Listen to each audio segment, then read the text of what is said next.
Greetings, I'm Karen Colligan, and welcome to the Let's Talk Leadership podcast. So why do I care about leadership? As a founder of PeopleThink, and in my tenure as a leader, a consultant, and a coach, I've certainly seen my share of very good leaders and my share of very bad leaders. And I thought it'd be great to share the wisdom from the very good leaders. Hence the Let's Talk Leadership podcast. You're going to hear from a variety of leaders who are in a variety of roles, sharing their leadership expertise by answering the same 6 questions. Every single leader is unique in their style and approach, and we want to capture that uniqueness and provide you, the listener, with a diverse way of looking at leadership. So let's get moving and talk to our next leadership guest.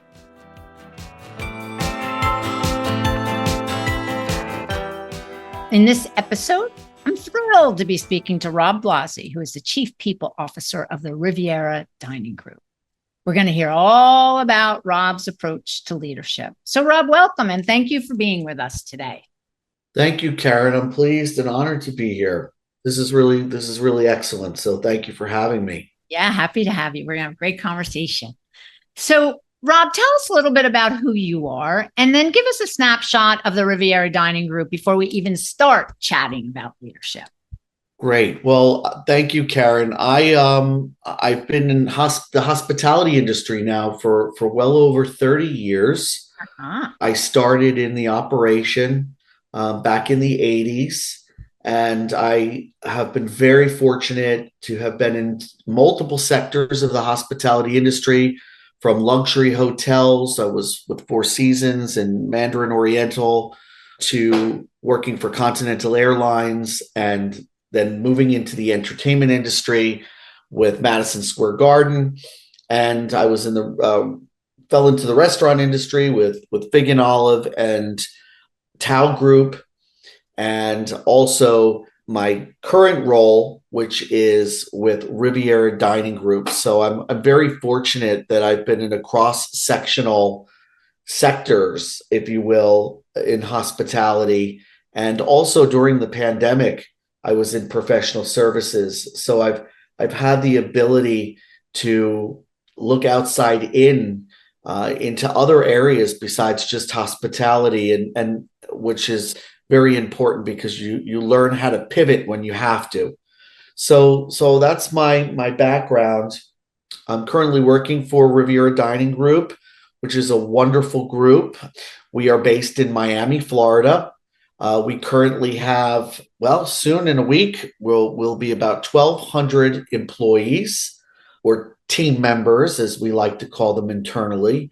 We have several venues located in Florida, one being outside Orlando in Winter Park. We have a beautiful Greek restaurant called Ava. We have our flagship, which is Mila, located right off of Lincoln Road in Miami on South Beach. We have another restaurant, nightclub venue, Baoli on Collins. And we're about a week out from opening a very beautiful mixed-use building of a members club and 2 restaurants, a rooftop restaurant, and boutique hotel rooms right on the river in Miami. So we're very, very excited about that. And then we've got 2 more wonderful projects coming real soon. We've got another Ava, which is our Greek restaurant, coming in Coconut Grove in Q1.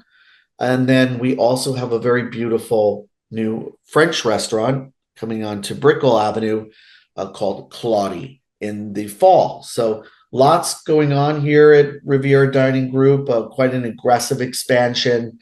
And we're all very, very excited. We've got an incredible team, incredible management team, and an incredible hourly support team. And we are on a very active growth trajectory. Indeed, you are. Listen to that. You say it's an aggressive expansion. I would say so, Rob. But what I love about what we're going to do from a conversation perspective is, you talked about your cross-sector experience and how that plays into, we're talking about leadership and how And I'm interested to hear how you're pulling those experiences from those different sectors to bring it to where you are today to be, the chief people officer at Riviera Dining Group. And with an organization that's growing the way it is, there has to be a solid foundation for how they're going to run the people side of the house. So looking forward to this conversation. Yes, great. All right, well, good. So first things first, there's so many ways to define leadership, and it's so personal to everybody, Rob. And again, you've been in the business a long time. There's how many models, leadership models, how many leadership books, how many leadership gurus? Exactly. Thousands. Yes, and it just goes on and on and on, which is why I keep pulling it back, saying what and tell us how you define leadership. It's a wonderful question, and I have evolved my approach to leadership over the years. I've had wonderful mentors, and I have emulated people who have really spent time with me over the years, Karen, and in turn, I feel like I need to give that back to my team.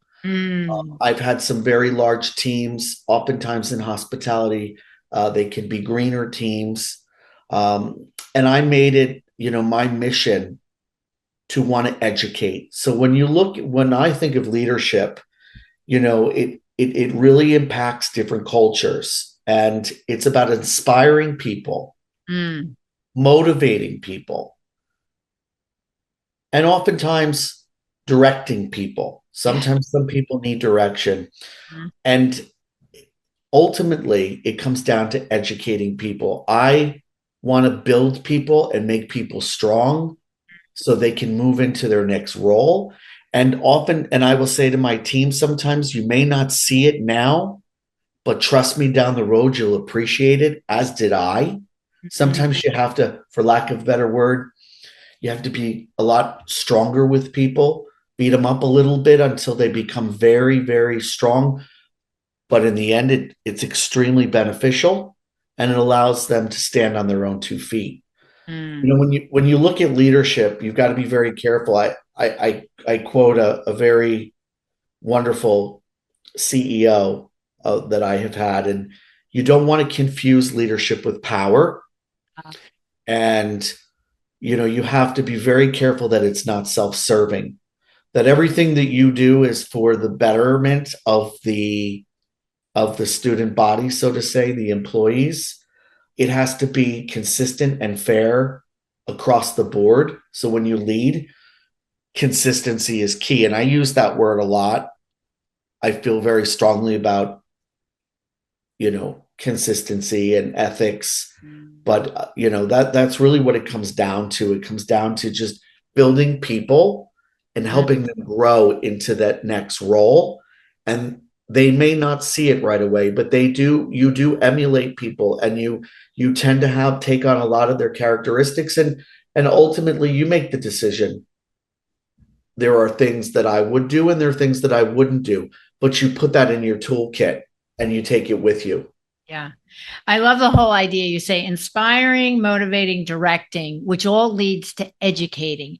And so when you start thinking about leadership, Rob, and your experience and others' experience, it's all about being a lifelong learner. And I always say, once leaders stop learning because they think they know everything, they're not a leader anymore. And we can't stop. We got to be curious. So I love that. And then building people so they grow into their next role, because at the end of the day, we all want to develop, we all want to learn, and we need somebody to help us do that. Absolutely.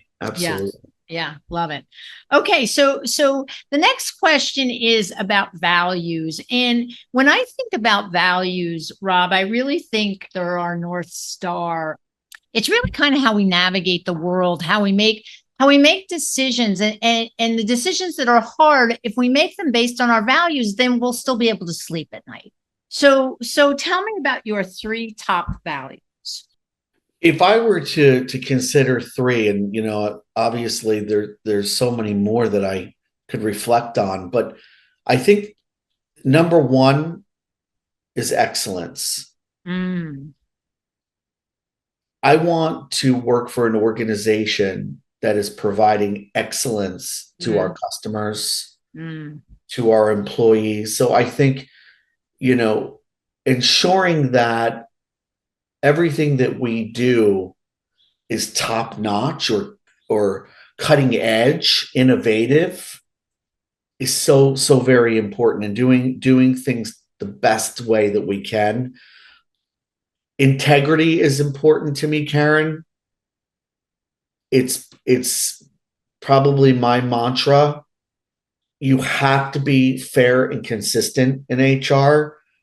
You cannot set precedents. You cannot do, of course, you have to look at things case by case, but for the most part, you need to be consistent when it comes to policies or making decisions about people's lives, right? Yes.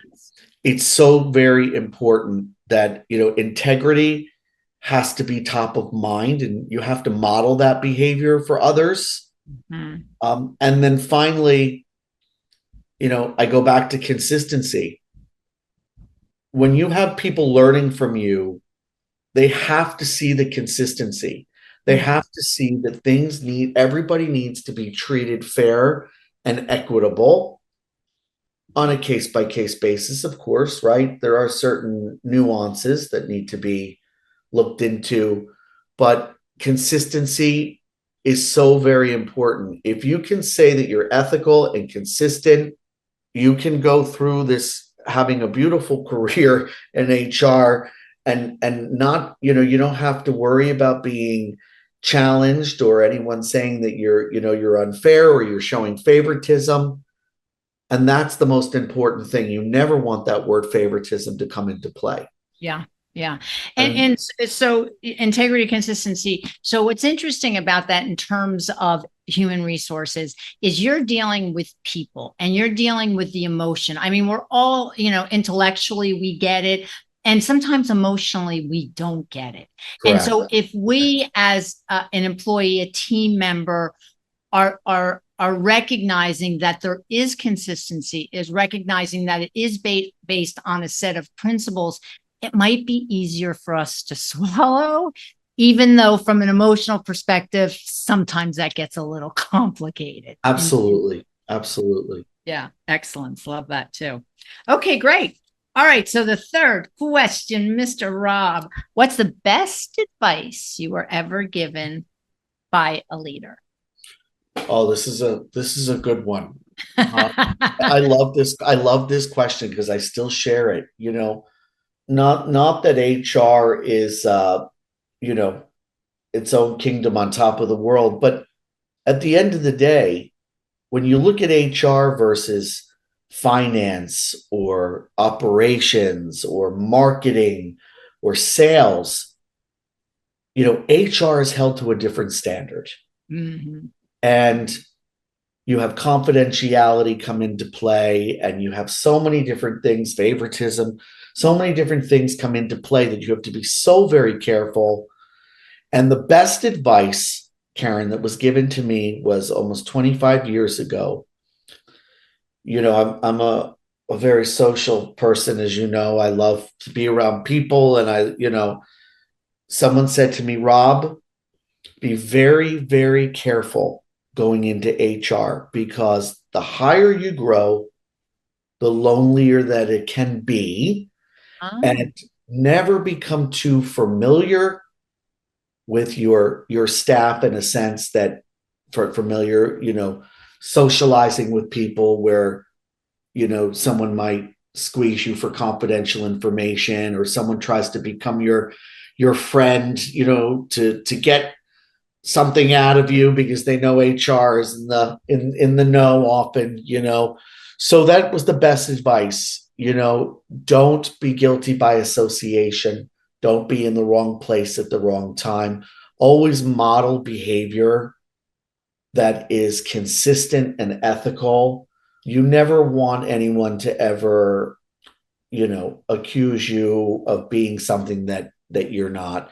And, that was really, for me, it really is true, that as you grow in your career, you're not invited. You can't go to the parties. You've got to be very careful how you portray yourself and how you carry yourself and how your team does the same. So I always still share that advice with people. I say, have your relationships and love people and love the people you work with, but be very cautious and really choose your friends wisely. And if people take you, south, they're not truly your friends. So you have to really be careful. Yeah. My mom used to say, be friendly with your neighbors and not friends. And this Right. is kind of the same exact thing. It I mean, is. It it's is. important to be friendly. It's important to have a good rapport. And at the end of the day, it's also important to have that separation for all the reasons you just stated. Absolutely. Absolutely. You want to be viewed in a different light, and Yeah. you want people to trust you. Yes. Um, and that's so very important. And it goes back to your value of integrity as well, Rob. Yep. Yeah. Absolutely. So the fourth question is, we're currently going through an enormous amount of transition and change. You just mentioned the pandemic, and we're over it and we're not over it, and who's wearing a mask still and who's not wearing a mask. And we've got crazy world events going on that we're not going to get at all into. And there's economic implications of both of those for people. And again, I'll go back to that emotional piece, that people view these things not as much through an intellectual lens, but through an emotional lens. So how do you, Rob, lead your HR team and the organization through transition and change? That's a great question, Karen, and especially when you have a newer, less experienced team, Mm-hmm. coupled with a more seasoned team, you have to find a balance. Yeah. And something that I really wanted, I made a promise to myself that I would do when I joined this company, because I had a slate. I'm very fortunate. I have a wonderful CEO and an executive team that gave me a clean slate to put into practice whatever I felt was best to bring this company to the level of being one of the best restaurant groups in the country, or the world for that matter. I wanted us to be cutting edge. I wanted us to be innovative. We've added retention programs, recognition programs, communication programs, lots of training, lots of hands-on training, leadership training. We have really implemented a lot of practices that you might not see elsewhere in other hospitality organizations, simply because of the turnover. DEI, we've added DEI initiatives. We are starting our first, team member resource group in the month of June for Pride Month, that will be quarterly. That's not something you see in a smaller, restaurant group. We Right. want to give people and create a safe place for people to come together. We want people to be able to reward one another, which is very important. We are using new technology. We continue to find new technology in learning and development to make learning fun and easier. Same with recruiting, trying to find a way to streamline recruiting and how we coach individuals, whether it be performance management or whether it's coaching up or coaching down, left to right. We find a way to track.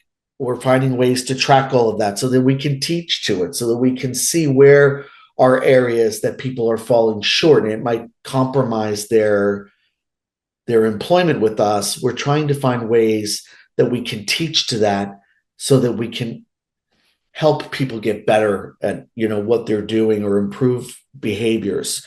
So in the hospitality industry, it tends to be a little bit more difficult because of having an hourly workforce Mm-hmm. that predominantly works at night, and is extremely can be you can have that turnover aspect, so it's hard to see people for the long term from start to finish. And that's our goal. Our goal Yeah. is to keep people here. We want people to view us like a hotel group, so that if you decide that maybe Orlando is not for you, you have the ability to move to Miami. Or if Miami is not for you, you'll have the ability to move to to other areas that we will be opening in, whether it be Las Vegas or New York or outside of the country, and into a global role. So that is our mantra. Our goal is to keep the technology as simplistic as possible, keep it interesting, find ways for people to continue to learn and develop and grow, and delivering it, in a very consistent way. Very important. We want everyone to benefit from the same offerings. Yeah. And so when you think about how transition and change happens, especially in the hospitality industry, as you were indicating with turnover and those types of things, by keeping, again, I will go back to what you said, consistency, back from your values perspective, and making sure technology is consistent. And as you said, the training and the recognition and the reward system, so that people see that RDG, Riviera Dining Group, has a plan to keep the best people and continue to keep them interested in growing within the organization. Absolutely. Yeah. Absolutely. Okay, cool. All right. The fifth question. We know the best leaders are always curious and learning. We just talked about that. So what do you do? What is, so guess, scoop us on how and what tools you use. Yeah. I always want to continue to learn. I never stopped. Oftentimes people will say, I have a master's or I have a certification and now it's time I have what I need and I don't need to do much more. I've always thought opposite of that. You have to maintain those certifications. When you hold a certain level of education, it's from years ago. So, I love to continue to go to conferences. I'm a big proponent of SHRM. I have been for 20 plus years. Cornell, I'm very much involved in. I love reading Harvard Business Review. I mean, there's some incredible HR articles in there, or just business articles in general. So I'm huge on continuing education. I am involved with SHRM. I'm on their panel to identify test questions for their tests, and HRCI. I'm a part of that group as well. So I try to stay as relevant as possible. I love to read.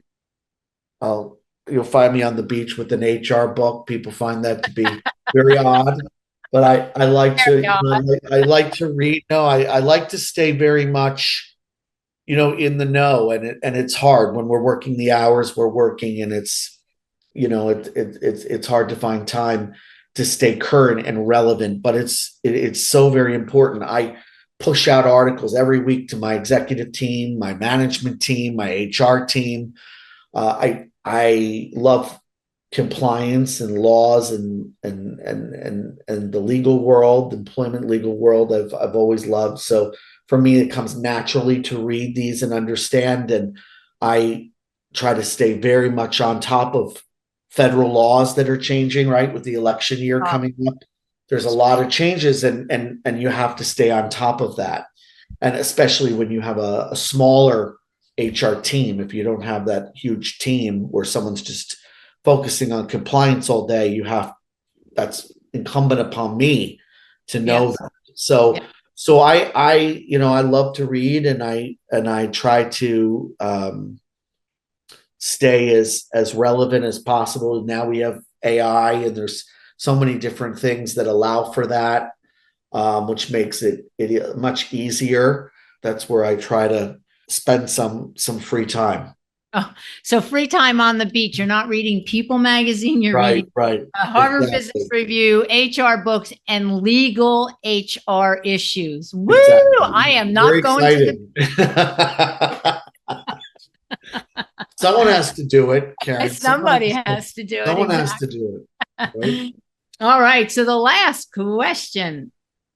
And Rob, this question is really important to me, because when I think about leadership, I think about how important it is to be a whole person, and how to make sure that we have interests that really fill us up with joy, and bring us some balance around that. And so when I think of leadership, I think automatically of joy. So what brings you joy besides reading HR books on the beach that makes you feel balanced and makes you love what you do? Karen, I can answer this very easily because there's a lot of things I enjoy outside of work, but one that I have enjoyed since early childhood is my love for travel.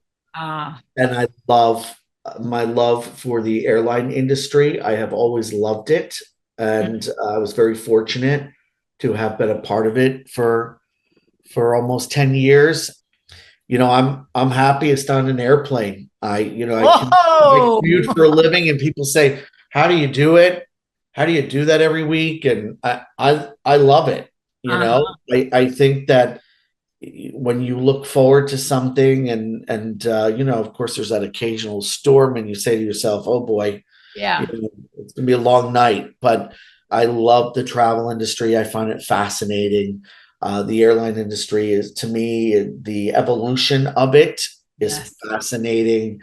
I've always enjoyed flying. That's probably my happiest moment. Oh, nice. Yeah. Gotta love that. Yeah. Well, that's good since you're going back and forth to Miami Exactly. It every makes other week. right. I don't find it stressful. Some people Yes. find TSA stressful. I guess I don't. Yeah, exactly.